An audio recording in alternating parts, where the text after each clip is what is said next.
علم دین کے بغیر دین کا کوئی فریضہ ادا نہیں ہو سکتا۔ علم دین نہیں تو نماز نہیں، علم دین نہیں تو خدا کی معرفت نہیں، علم دین نہیں تو ایمان میں چاشنی نہیں۔ آج ہم اور آپ اپنے بچوں کو صرف اور صرف دنیاوی تعلیم کے لیے ڈالتے ہیں۔ اس کا واضح مطلب یہ ہے کہ ہم نے مغربی تہذیب سے متاثر ہو کر ہم نے صرف دنیا بنانے کی فکر کی ہے، لیکن جن کی نظر آخرت کی زندگی پر ہے ان کے نزدیک قرآن مقدس کی ایک آیت کا سیکھنا دنیا کے تمام علوم و فنون سے بہتر ہے۔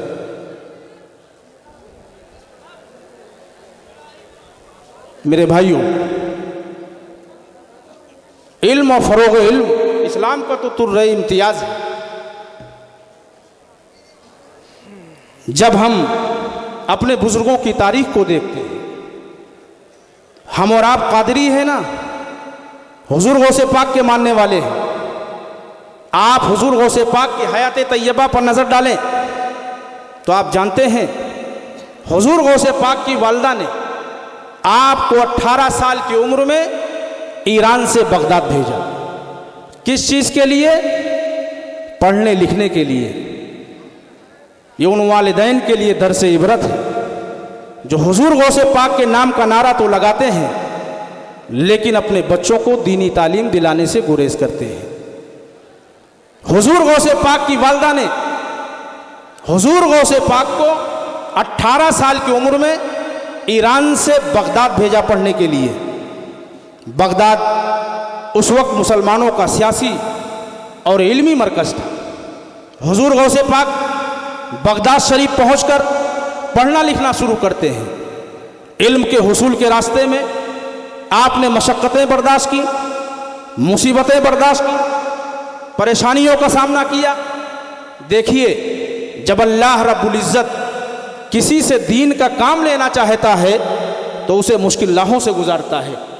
ان راہوں کے ذریعے سے نہ صرف وہ اللہ کا قرب حاصل کرتا ہے بلکہ وہ لوگوں کے لیے ایسا رول ماڈل بن جاتا ہے کہ جو لوگ ان کے راستوں پر چلتے ہیں وہ راہ ہدایت پا جاتے ہیں۔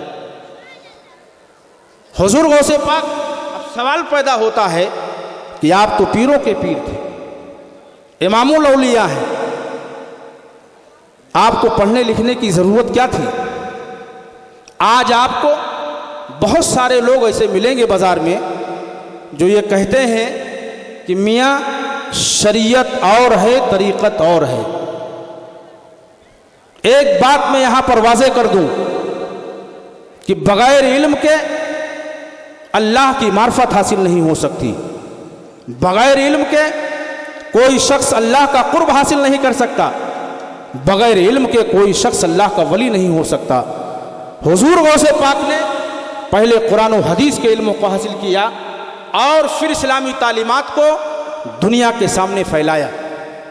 علماء کرام ہیں، ہمارے اساتذہ کرام ہیں، آپ جانتے ہیں حضور غوث پاک کی علمی شان کیا تھی؟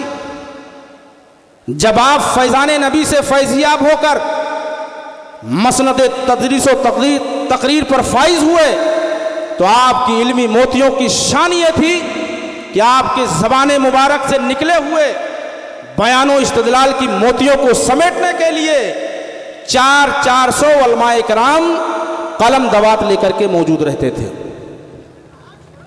13 مضامین پر آپ درس دیا کرتے تھے۔ 3000 علماء ہر سال آپ کے مدرسے سے فارغ ہوتے تھے۔ 1 لاکھ سے زائد علماء نے آپ کے فیضان علمی سے فیض حاصل کیا۔ بے شمار کتابیں لکھی حضور غوث پاک نے۔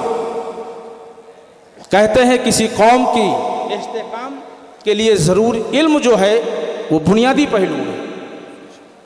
کسی بھی معاشرے اور سماج کے لیے علم جو ہے وہ بنیادی غذا ہے۔ حضور غوث پاک نے اپنی تعلیم و تربیت کے ذریعے سے افراد سازی کا فریضہ انجام دیا، کیونکہ اچھے معاشرے کا قیام جو ہے وہ اچھے افراد پر ہی ممکن ہو سکتا ہے۔ 6 صدی ہجری اس بات کا مطالبہ کر رہی تھی کہ صاحبان علم و فن میدان میں آئیں اور بدعتی اور انحرافی تحریکوں کا خاتمہ کریں۔